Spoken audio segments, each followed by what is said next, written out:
70 years ago, an Alaskan husky dog called Balto became the most famous dog in the world. Balto was the lead dog of a sled team in 1925. He came to fame because of his part in a relay, which raced across hundreds of miles of snow and ice to bring medicine to sick children in the far north of Alaska. His bronze statue still stands in New York Central Park, inscribed with the words endurance, fidelity, and intelligence.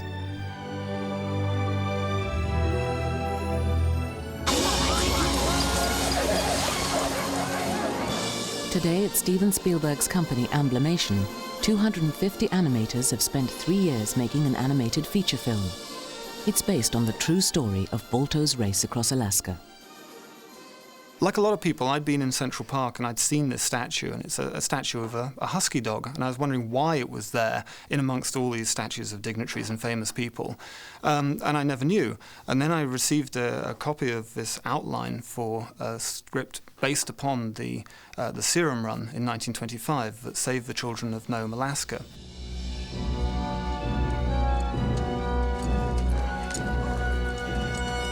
Animal characters always work well in animation. Here was a story, it was about this central character, this dog, that had been the leader of the team. And the idea of making this dramatic and heroic story with this animal character was very appealing. And then also the fact that it was based upon a true story of saving children's lives just made it film we had to make. We went along to Stephen and said, we have to make this movie. Unfortunately, Stephen agreed with us.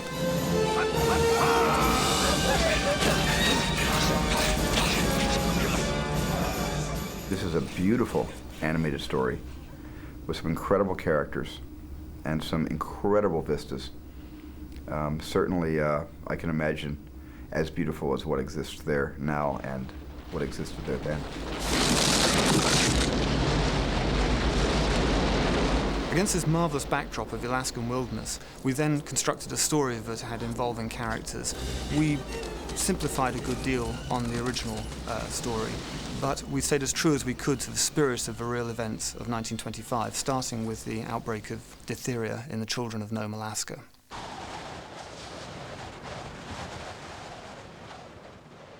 So what is the true story? It began in the far northwest of Alaska, in the remote township of Nome, only 140 miles south of the Arctic Circle. Nome is cut off from the rest of the world. To this day, there is no road in and no road out. The town's official slogan is, "There's no place like Nome."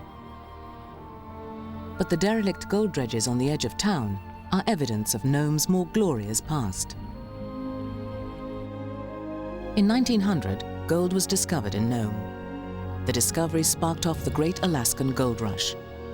Some 20,000 fevered prospectors spread their tents and shacks for 30 miles along this golden shore on the edge of the Bering Straits. But by 1925, the gold and the gold diggers had long gone, and a new and more deadly fever hit the township. An Eskimo child living in one of the shacks abandoned by the miners was struck down by diphtheria. Within a few days, 4 children had died and 18 were seriously ill. It was in the depths of winter. The town was cut off by snow and ice. There was only one doctor and no medicine.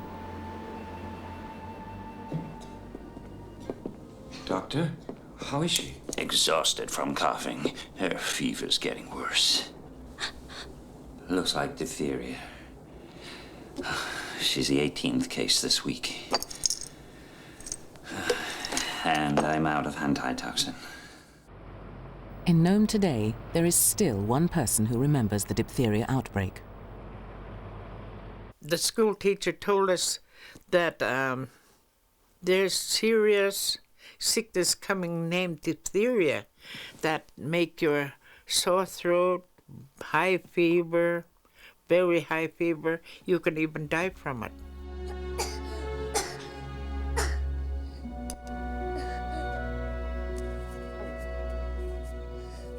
I'm telling you, our parents was worried.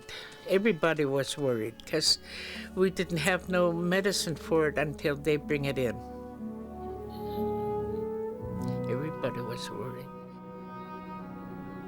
What made diphtheria so fearful to people was that only 7 years before, a flu epidemic had swept Alaska. In Nome, 91 children had been orphaned. I'm one of the doctors here in Nome now. When Dr. Welch was here, he was the only physician. He had just had to deal with the terrible influenza epidemic of 1918 when thousands of Eskimo children and adults died because they had no natural immunity to the disease. With the diphtheria, I'm sure he was very concerned because he had never seen a case of diphtheria in Alaska, that they also did not have this natural immunity and so might become very ill, and thousands again might potentially have perished from this problem. Anchorage. Stop. Repeat. Urgent request. More diphtheria antitoxin. Stop. Nome in grave danger. Stop. Please help.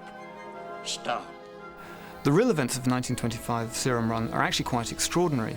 They couldn't get the antitoxin through by rail because there simply wasn't a rail line that ran that far.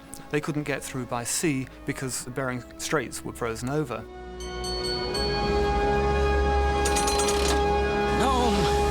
Pack ice closing in. Cannot ship antitoxin by sea. We'll try by air.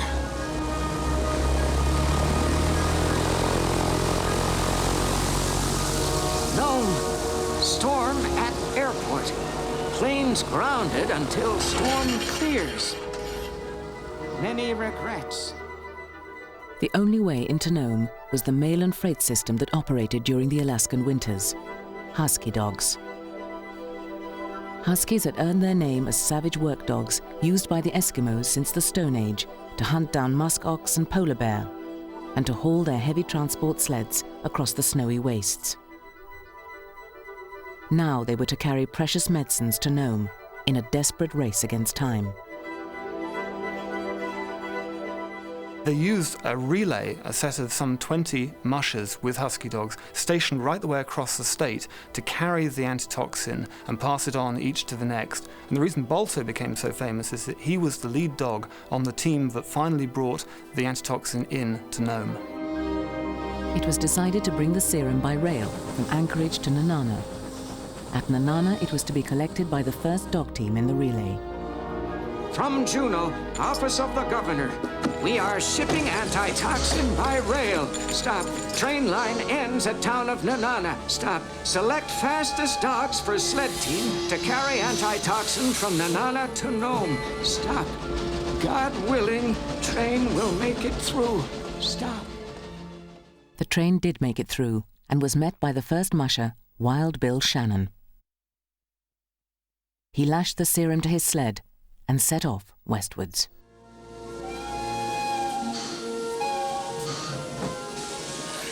Easy with that. I know, make sure you lash it down tight. Get up, Steve, get up! Take care now, you hear? Go on, boys, go on, move The dog teams were to follow the U.S. mail route along the frozen Yukon River. The journey was to take them 675 miles across the heart of Alaska. Heavy snow had fallen, and temperatures had dropped to 50 degrees below zero.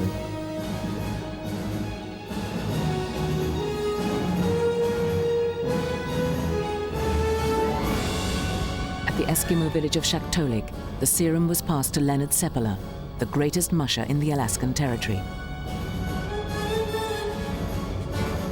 Seppala took a dangerous shortcut over the icebound Norton Bay, with gale force winds hurling seawater over the breaking pack ice. With snow and hurricane force winds causing a whiteout, the serum was passed to Gunnar Kaysen and his lead dog, Balto.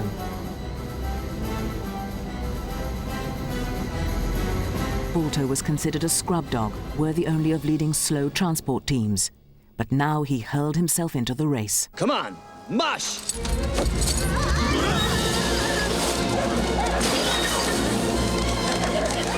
Balto, slow down! Wait!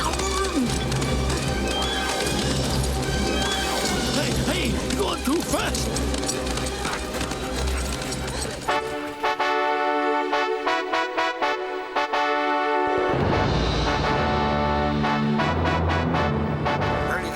Gunnar Kasson and his lead dog Balto mushed the last few frozen miles into the plague-ravaged township of Nome in the far north of Alaska. Working in relays, 20 dog teams have rushed the serum in a record-breaking 5.5 days across 700 miles. In the early hours of February the 2nd, 1925, Balto led his sled team, near blinded by the whiteout, into the stricken township.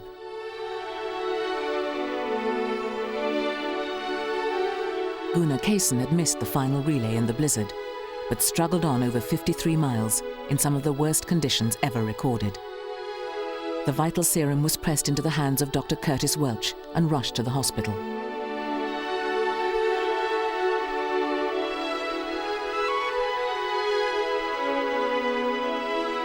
The children of Nome were saved. And the story of Balto was telegraphed around the world. Good job, Balto. Oh, dear. Balto was now a famous celebrity, and celebrities, as some people were aware even in those days, can be exploited to make money. Balto was bought and put under exclusive contract by a well-known film producer, Sol Lesser, and taken to Los Angeles. My father brought the dogs to Los Angeles because they were a big attraction. There were sports heroes, there were bathing beauty heroes, there were famous millionaire inventors, and here was a dog. A dog touches everybody's heart. My father thought of him as a subject for appearing on the stage with the theaters that he was running, and possibly in a film. I remember very vividly the dog coming to school. For 2 days, my sister and I were the most popular kids in school. It was a great experience. But after that, I just don't know what happened to the dogs. They were in the headlines, and suddenly, poof, they were gone. Johnny Weissmuller came along. Gertrude Ederle swam the channel years later. And I never knew until now whatever happened to the dog.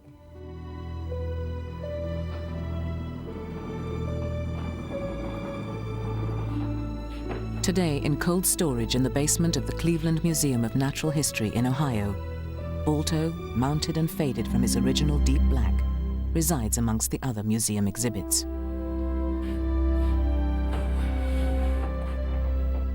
Steve Misenzik was given the task of finding out how he arrived there. We know that when Sol Lesser lost interest in doing the feature film, that he turned them over to an unknown vaudeville agent. After that is the period that they really went on tour for about 1.5 years.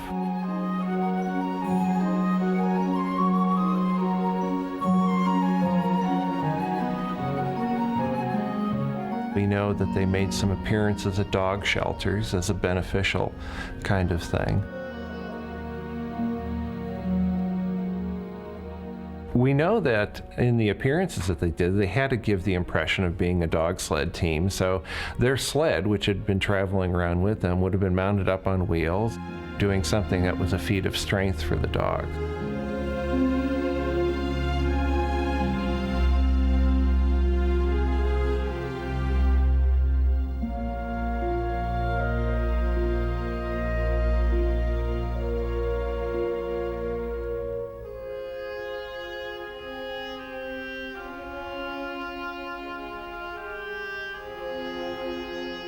It's interesting from the newspaper accounts of the time. There was a vacationing Clevelander who was a dog enthusiast who heard that the famous Nome Serum Run dog team was making appearances. Upon investigation, he found out that they were owned by Mr. Sam Houston and were being shown in a side street theater. It was an unusual place, he thought, and he went in, and it turned out it was for gentlemen only. A dark, dank room with chains holding the dogs to the back wall, and they would get up every now and then and pant a lot. He just became so offended by this, he approached Mr. Sam Houston, and he said, what would be able to be done to get these dogs out of this situation? The entrepreneur Sam Houston finally agreed to sell the dogs for $2,000.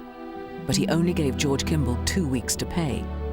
George Kimball returned to Cleveland to try and raise the money. Another race was on. Someone, and I really don't know who, got the idea that to bring Balto to Cleveland. So they thought it would be best, and I think it was in the paper, to school children save the money. So we all took our pennies and everything to school, and we made a big event out of it. We had a big sign on the bowl that said, "This is for Balto." And we put the pennies all in this big bowl, and we didn't fill the bowl up. I was sorry about that, but we got the bowl fairly full, and then we put it all together, and they took it into Cleveland, and then they sent for Balto. The true story of Balto begins in 1925. It is the middle of winter. The story of Balto is still taught in Cleveland schools. And by tradition, some of the older folk give talks to the kids about the day when they themselves were children, and the husky first arrived in their city. I remember when Balto and his buddies came to Cleveland in March of 1927, and they had a parade right down Euclid Avenue. Somebody had put wheels from a little red wagon on the sled so they could pull it, because there was no snow at that time. And crowds lined both sides of Euclid Avenue, and down they went, down Euclid Avenue.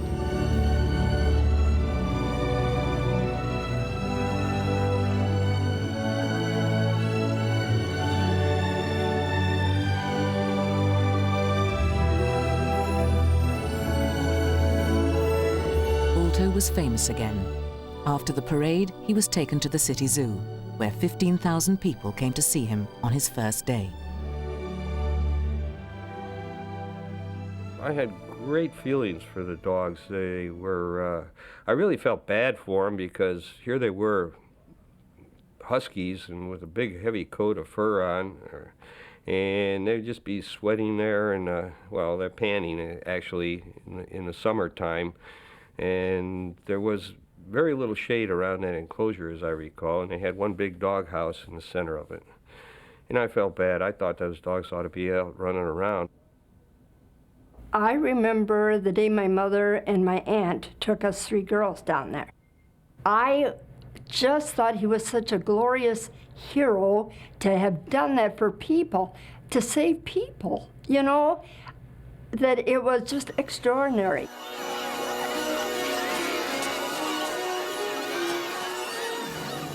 Balto saved the children, and then the children turn around and they save Balto.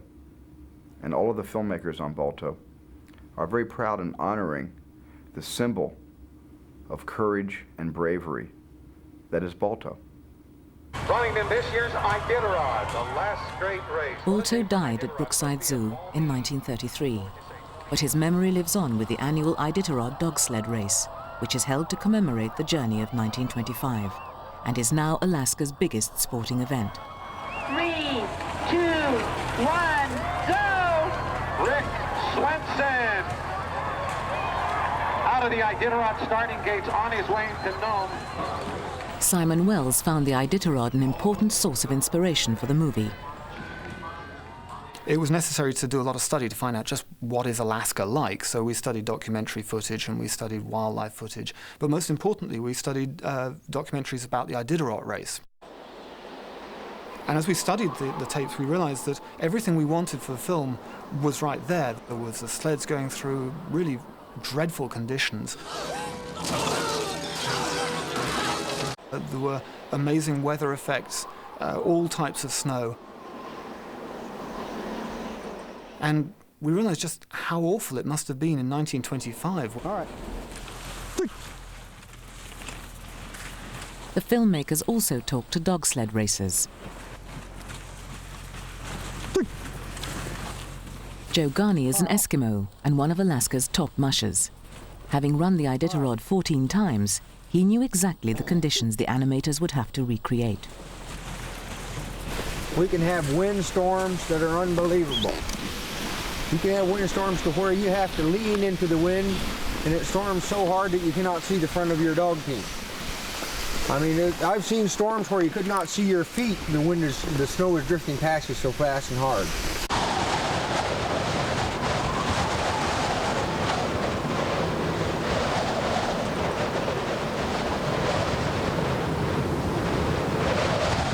We also wanted to know what makes a good lead dog, because obviously Balto should have those characteristics just deep down in his soul. So we talked to a number of extraordinary mushers to try and find out what they felt made a good lead dog.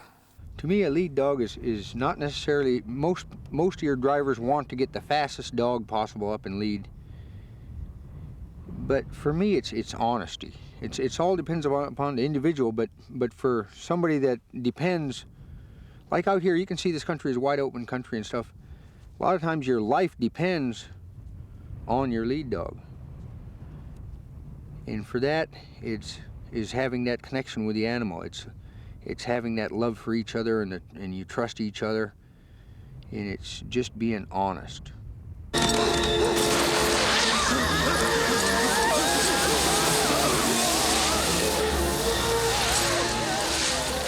Like, why do you choose this one person to be your companion for life? This animal becomes your companion. Your life depends upon him at times, and his upon yours. All right. Good catch, Balto. I understand that the characteristics of a great lead dog are that he's a natural-born leader, for one, and he's also a very honest and loyal dog. And Balto, this is something we tried to put into Balto. We actually tried to instill all these same characteristics, and I hope we did it.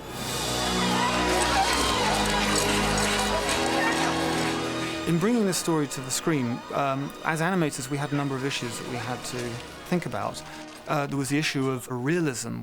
In many animated features, you have little fluffy animals that wear coats and trousers, and they carry little mouse implements and this kind of thing. But clearly in this film, we were dealing with a true story and had to actually look at it from a fairly real point of view. It was going to be necessary to draw real dogs going through real environmental conditions.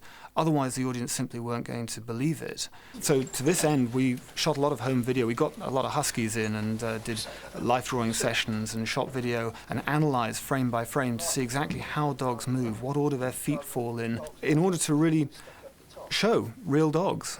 For example, in the movie, there's a race to choose which dogs will be on the serum run. And we have to see Balto not only running with the other dogs, but jumping onto a barrel, jumping over camera, jumping up onto a series of upright posts, running under things, jumping over things, running up a ladder, jumping across boats, and down in front of the other dogs. I'm sorry. We made Balto's eyes bigger because a lot of him is about emotion, about what he's thinking. So because he didn't have actual hands as such, he has paws, he had to walk on 4 legs. We find that we had to make his eyes bigger so that the audience could read his emotions, right away.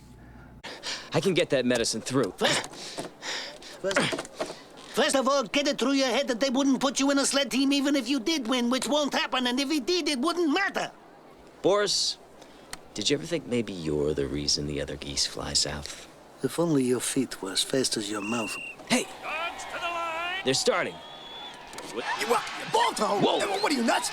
Steel catches you around here. He's gonna turn you into kibble. Let us let the half dog run. Balto is a dog who believes that he could easily be the lead dog of a dog sled team. And he feels that he needs to prove this. We had kept his head down, and he's more of a thinker rather than a talker. So you could actually see him brooding quite a bit.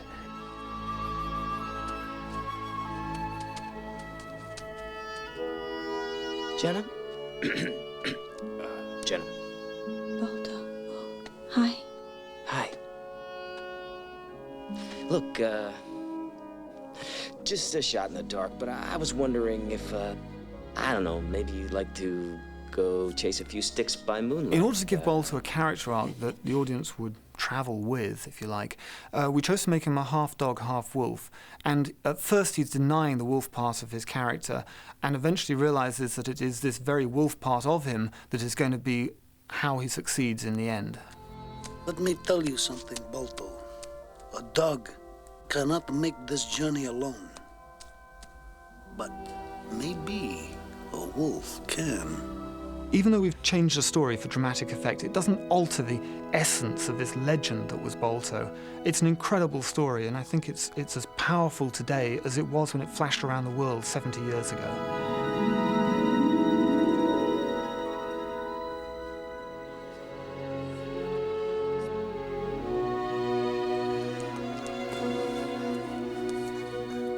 Balto, my